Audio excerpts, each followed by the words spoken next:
Hello, Matthew Copley with Copley Financial Group. Today we're doing a market update. I've been wanting to do a market update for several days now, but wanted to wait for the GDP data to come out, which we just got this morning, and so we could talk about it and what's going on. And of course, yesterday, Jerome Powell gave a press conference after the Federal Reserve raised interest rates by another 75 basis points, which was expected. All the economists seemed to think that that's what we were going to get, and so the consensus was 75, and that's exactly what we got. The market thought that was positive, so the market went up on that because they thought it could have been worse. They could have raised even more. Now, what's interesting is what came out of that press conference and some of the details on expectations.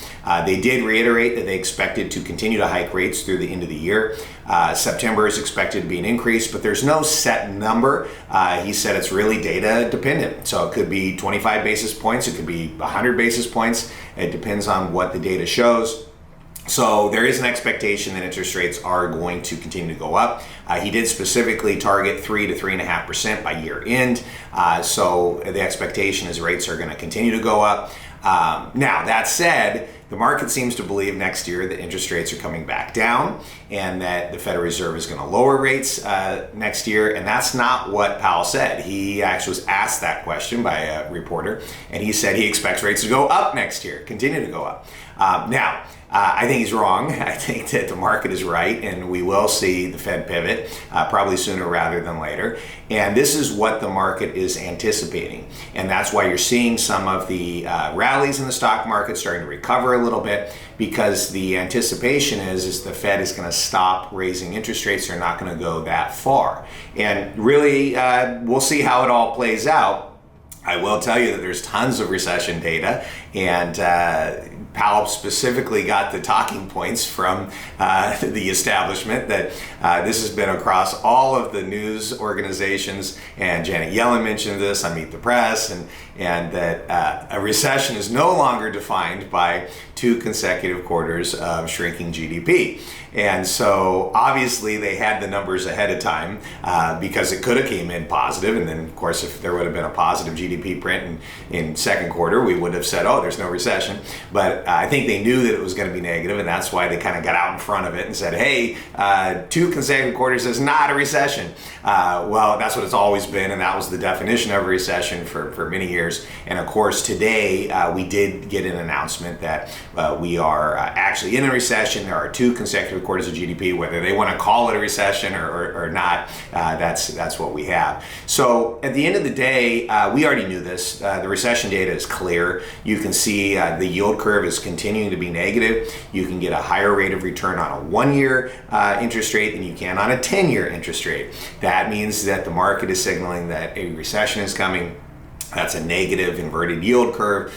So also housing is a big deal. You start looking at housing data, you're looking at mortgages, you're looking at refis, you're looking at home builders, all super negative. With that in mind, those things clearly recession indicator. And then of course, this week we got more recession data, and that's in corporate earnings. And that's the big one. We're seeing a lot of companies just come in with bad earnings reports. The big one, of course, that we all heard about was Walmart, which came in with bad earnings. And it's interesting because typically Walmart in a recession might actually do a lot better than other companies. The idea is that people stop shopping at Nordstrom's and they start shopping at Walmart.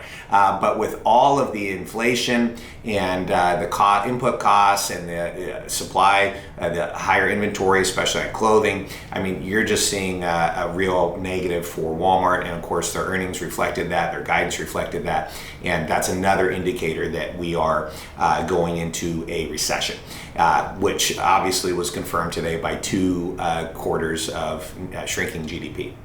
So why is the market going up? I mean, we got recession data, the official announcement, yet the stock market's going up. Well, it's because the market thinks the Fed is going to stop raising interest rates sooner, that they're going to pivot. And the idea is that with a recession coming, inflation is going to go away. And the idea is that if a recession hits, people are going to spend less money. There's going to be a shrinking in demand, which means that you're going to have a situation where the inflation is going to start slowing down and reversing. I think that the market is wrong. And this inflation is not a demand problem, it's a supply problem. If the economy starts shrinking, you're going to have less production, you're going to have less supply. And so what happens is when you have less supply, less demand, it's not going to change the fact that you have inflation. So I think the inflation problem will continue to get worse.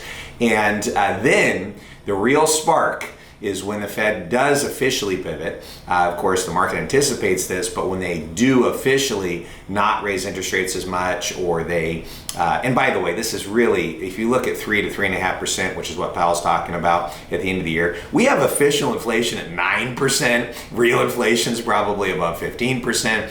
So when you're talking about 3 to 3.5%, that is extremely accommodative. The Fed calls it neutral, but that's extremely loose monetary policy. So in order to get restrictive, to actually rein in inflation, they would have to raise rates considerably higher. And they're not going to do that. So what you have coming is exactly what happened in 2020. You had a shrinking supply of production. You had a shrinking supply of products, and then an increase in demand. And of course, that was caused by the government printing up a bunch of money in order to save the economy and to help people and create stimulus and everything during 2020. And that's a toxic combination where you have less production and more printing of money, more dollars. And I think that will probably happen again. What's going to happen is the Federal Reserve and the government is going to come to the rescue for a weak economy and a recession, which once they finally admit that, hey, we're in a pretty bad recession, they're going to pivot, and then they're going to come in with money printing and stimulus and all these programs. And that is really going to be the spark that causes all of the investments that we believe are going to do very, very well. They're going to take off. So nothing's really changed in our targets. I think the S&P 500 will continue to trend down, even though we are in a little bit of a rally here. I think that the ultimate target is down around 3,500. So we're waiting for that. We're still going to be very defensive on everyone's investments until we start to hit some of those targets. I do think there will be a recovery in the stock market. It may not be an economic recovery. It may be an inflationary recovery when they pivot and start printing all the money again. And so this is obviously what we're looking out for. And it's not just here in the US. We're seeing a lot of bad economic data around the world. One in particular that I'm following that the mainstream media here in the United States is totally ignoring is the problems in China. China is having a real problem. They are having bank run problems in China. There's people that are protesting. There's banks that have become insolvent, and the government's having to come in and actually use some kind of insurance to protect depositors. There's just a huge problem going on in China. And when the banking system in China starts to have a problem, unfortunately, a lot of the supply of products, not just here in the US, but around the world, come from China. And it's going to create a negative situation in all of the production of goods, and unfortunately this is going to create more supply problems. And of course, if the government's going to print a bunch of money in order to save us from a recession, then we continue to have the ongoing problem. So our analysis has not changed. I know some of the investments that we expected to do very well, like precious metals, have not. Hang in there. The market hasn't figured this out yet, that a weak economy does not mean inflation goes away. A weak economy means inflation may get worse, because that's when the government's going to actually print more money to try to save us, and this is a toxic combination.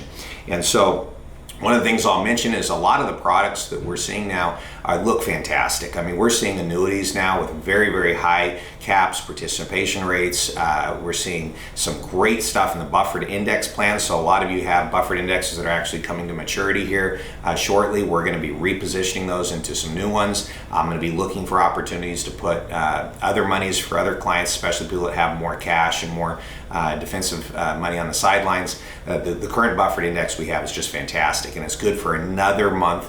We were able to get the same pricing we got last month. I thought last month was it. This is the peak. We got the same pricing just this morning announced for next month. So we're looking at being able to get into the stock market, get some good returns, and have some great insurance and some protection if the market continues to go down. So we're going to be looking at those buffered indexes. We're going to be looking at more defensive. And then at some point, if the stock market gets down low enough, we'll pivot as well and start getting more aggressive.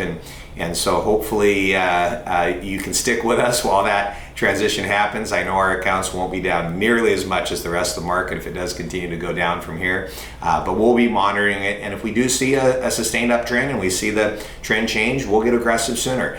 We start to see the trend line, but we're just not seeing it. And the data looks like recession. So I hope that's a good market update. I know it's a long one today. I appreciate you sticking with me. And if you have any questions, feel free to call the office. Be happy to chat with you further about what we're doing. Thank you.